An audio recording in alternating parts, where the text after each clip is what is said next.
I would like to thank Teresa for this invitation, the opportunity for me to come back to what I consider my second home. I was at Northwestern in Chicago for 9 years during postdoc and early career, and the first part of my mid-career academic professional life, and the chance to come back to Chicago is something that I don't miss. Although I prefer summers, but that's okay.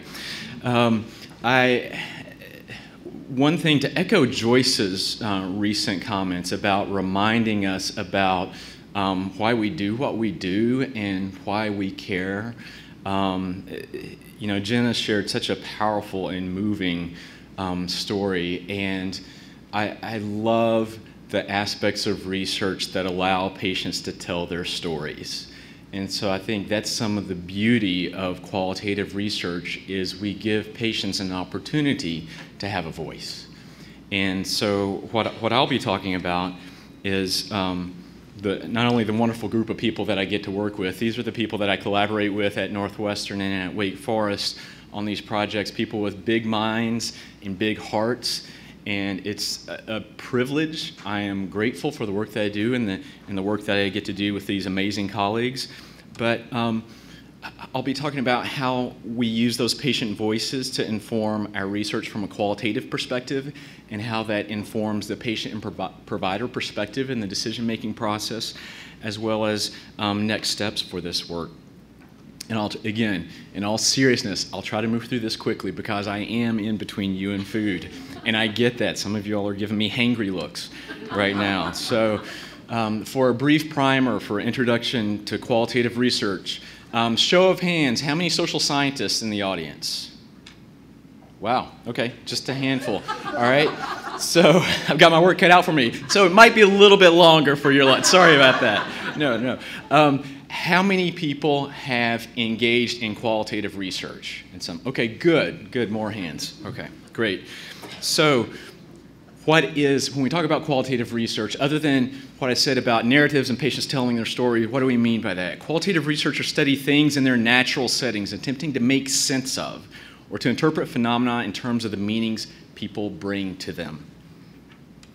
How does that look like when you compare that alongside what most of us are probably much more familiar with, is quantitative research? Now, this is probably the most dense slide that I have. Feel free to take a picture of it. Those of you that are trained in quantitative backgrounds, I think this might be very helpful for you to see some of these points side by side. Quantitative, we're concerned about amounts, how much is something measurable. For qualitative researchers, the how, the what, the why. If you look at the toolbox on the qualitative side, we're really particularly focused in qualitative research on in-depth interviews and focus groups. That's where we get a lot of really rich data. That's where much of this research takes place. When we analyze the data from the stories that patients tell, how do we approach that? Well, sometimes it's mixed methods. It's a little bit quantitative, it's a little bit qualitative. We're looking for patterns. We're looking for what we call data saturation. Those of you with your quantitative hats on, any protocols that you write, you talk about power analysis. How do you know that in quantitative data that you have enough of a sample size to have confidence in the results that you see? For qualitative data, what's analogous to statistical power is data saturation. How do we know that we're conducting enough interviews with patients that it's not just a lot of idiosyncratic stories, but there's something meaningful and consistent that's emerging across all of these stories? When you look at the results, again, it arises from these focus groups, and the goal of identifying these cross-cutting themes is to really disseminate that and to share that with community, to publish that in research journals, to address gaps in data. Often when we do qualitative research, it's because we're starting maybe a new area of inquiry, and you consult PubMed or you consult the quantitative findings, and there's just not a lot of information out there. So where do we start? Well, we start with the patients themselves. Sometimes we start with the providers too. Their stories are obviously important as well, but we allow their stories to help guide our work.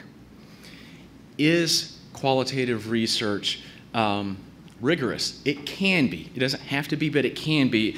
And one thing that, for me, as somebody who's trained as a quantitative scientist, that's been helpful is to see this emergence of standards for reporting guidelines. When I've published some qualitative findings, I will have journal editors that will ask me to go through this 32-item checklist to see how, to see if our qualitative research measures up. It sounds onerous, but it holds you a particular standard to make sure that what you're doing is meaningful.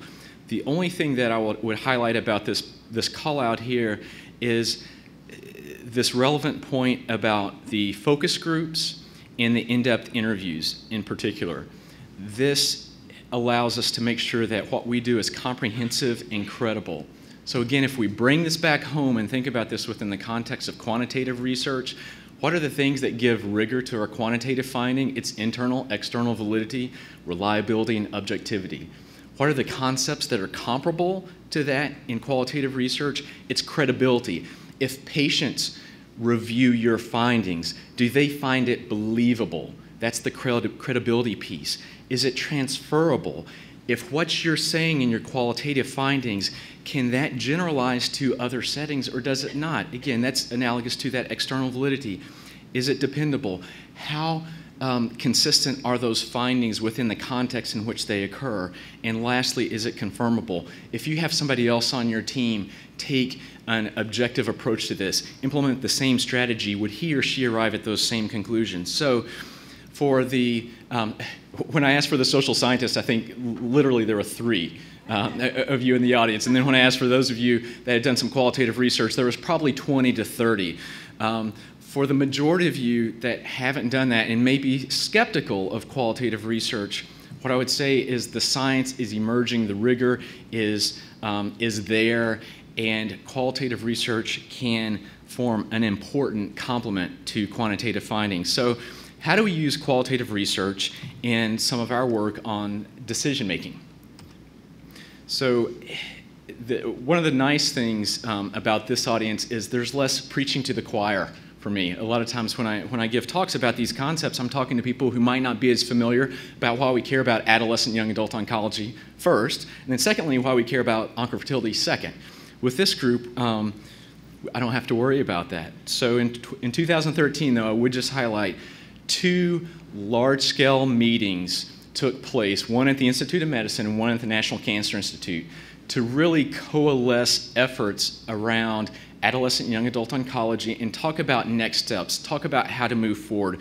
One of the interesting things, I re-reviewed the progress report from the 2013 the Institute of Medicine group, and one of the interesting findings that they highlighted, again, in 2013, and Teresa, you have a great appreciation, as many of you do here, the history of oncofertility, but this is what they said. The emerging field of oncofertility research and care is focusing on preservation issues for children and AYAs with cancer and represents a signature area of needed care for AYAs.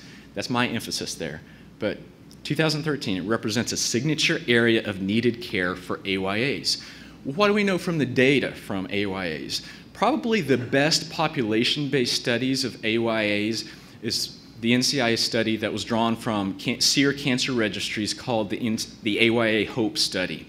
In it, they interviewed and they engaged in a little bit of qualitative, but primarily quantitative research to look at the positive and negative life experiences of AYAs with cancer. The interesting thing, when they talked about positive and negative, the most common negative experiences were financial distress, body image, fertility, and parenthood. By the way, for AYAs based upon the NCI definition, we're talking about 15 to 39-year-olds. The 3 most adverse psychosocial events: cost, body image, and fertility and parenthood. And this range is because they stratified their sample by developmental age cohorts. So they had adolescents, emerging adults, young adults. Regardless of which subgroup of AYAs, these were still the 3 most common adverse events. So we know that the risk of infertility and conveying that information to participants is important. Giving young adults the space to think about this and to make an informed decision is critical. We also know that the American Society of Reproductive Medicine, ASCO, NCCN have published guidelines, and across these guidelines to facilitate these conversations, participants should be informed as early as possible about the risk of treatment on their infertility. They should be informed about what their choices are. They should be given referrals to a fertility specialist if they're interested. Well, there's barriers, as we know. Roughly speaking, there's 3 clusters of barriers here. Gwen Quinn and others have identified these barriers that you see.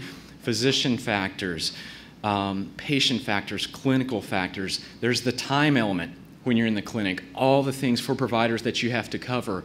Again, creating space sometimes for these conversations can be really hard. That's why professionals like Kristen Smith are so vital. We know that even in resource-rich institutions, NCI-designated comprehensive cancer centers, some of these cancer centers still do not have policies in place to create this space. It's improving, but it's not where it needs to be. Again, I realize I'm preaching to the choir a little bit, so I won't hammer that point home any further. But we need to create space. So how do we do that? Well, actually, when I was here, one of the things that we looked at was what gets in the way? What are the barriers that get in the way of these conversations happening between providers and patients?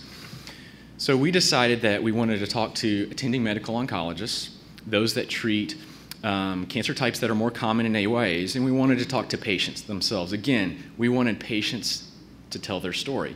We wanted to know what gets in the way and what helps also. We didn't just want to know the barriers, we want to know what was it that helped create this space for you. So we interviewed 12 medical oncologists, 24 young adult patients with cancer. We transcribed and de-identified their interviews. We coded it using an inductive approach, basically allowing the data to speak for itself. And then we did this iterative process. So we coded with 2 independent raters. We discussed the themes, went back and forth until there was a consensus that emerged. These are the demographic characteristics of our sample, both for the oncologists and the patients. This was the final list of coded themes. The cluster in the middle were the themes that we found that were consistent across both patients and providers. Those on the right, patient-only themes. Those on the left were provider-only themes. And this was what we found when we looked at how common these themes were. Anything jump out to you as surprising or noteworthy about this? Other than the fact that there are 2,700 robocalls, anything else jump out to you about this? So, I know you, okay, you all need food, so I'll tell you. It's the knowledge, to me, that's what stood out. Look how important the knowledge is for patients. Again, many of you are thinking, of course, right? But it's not unimportant for providers, certainly, but look at the discrepancy there. There is information that's needed. So here are some examples of quotes. I won't read each of these to you because you can, as big as these screens are, I feel that those in the back can read these fairly well. But this is from a male oncologist. There's about 5 of these that I'll go through, so. I'm a psychologist, I'm comfortable with silence, so.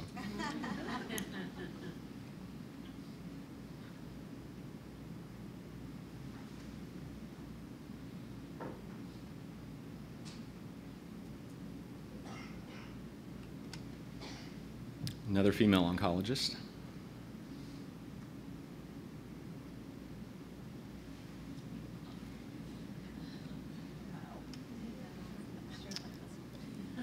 Male oncologist.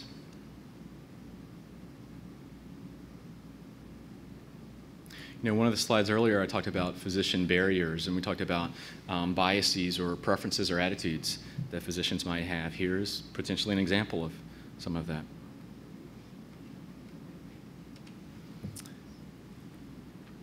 Two more oncologists.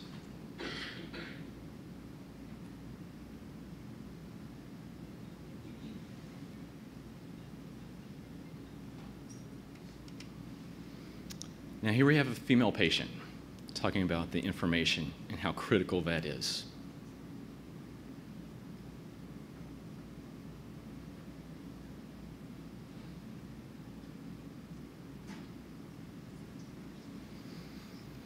And in some cases, we know that patients are given this information, but just because they're given this information doesn't mean they hear that information.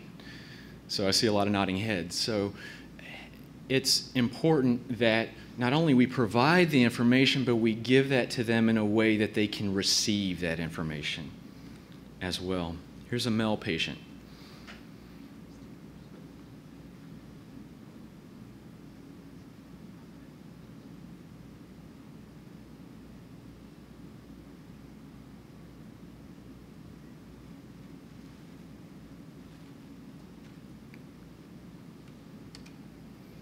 Now, the limitation of what we have so far is that this is some of these findings may not be as generalizable. We know this is from one academic medical center. To me, this was interesting. This was from an academic medical center that was resource-rich. Okay, so resource-rich with a full-time fertility patient navigator. So you would like to think some of these quotes wouldn't have been occurring in that setting. So if you think that some of these quotes are occurring in this setting, what about settings where you don't have such awareness of oncofertility? What about settings where you don't have a fertility patient navigator? That's a challenge that we have to think about how to address. So in terms of future directions, there's what I'd say a dual focus. How do we address that for patients? How do we address that for oncologists?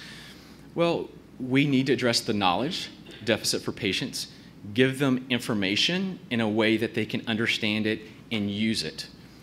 We need to create some space for oncologists so that, and this is tricky because of all the demands on the oncologists on the provider team, but we need to help empower them too so that they can have the tools. And certainly much of the work that the consortium has done is helping address those deficits. So where do we go from here? And this is just a very brief teaser. We know that in adolescent and young adult oncology, you're welcome, Kristen, by the way. In adolescent and young adult oncology, the majority of patients are treated in community-based practices. So if we talk about access issues, if we talk about information, Kristen, I know you told me this before. I think most recently you said there's maybe 20 full-time fertility patient navigators nationwide. They're predominantly in, Teresa said they're all here, predominantly in resource-rich institutions. So there's a big disconnect.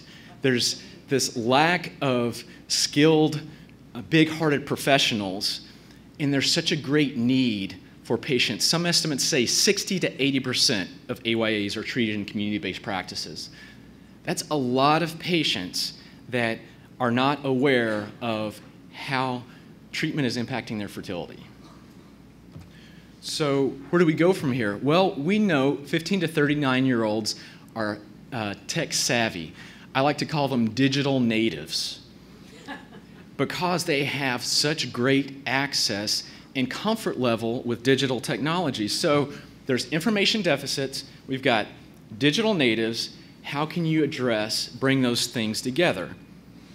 So there are a number of great resources, a number of great information-based electronic resources that are online. I noticed one of the poster winners yesterday was the Pathways, Fertility Preservation Decision Aid from the group at MD Anderson. So there are a number of fertility preservation decision aids that are emerging and taking space in an important area that can help bridge this gap, that can help us balance these scales out a little bit, because that's really what we want there. So the goals of some of the pilot work that we're doing is we're taking these tools that have been developed by the Oncofertility Consortium, and we're going through user-centered design testing. We're going back to the patients to say, hey, what do you like? What's working? What's not working? How can we make sure that this is something that addresses your concerns, that it's something that you will use?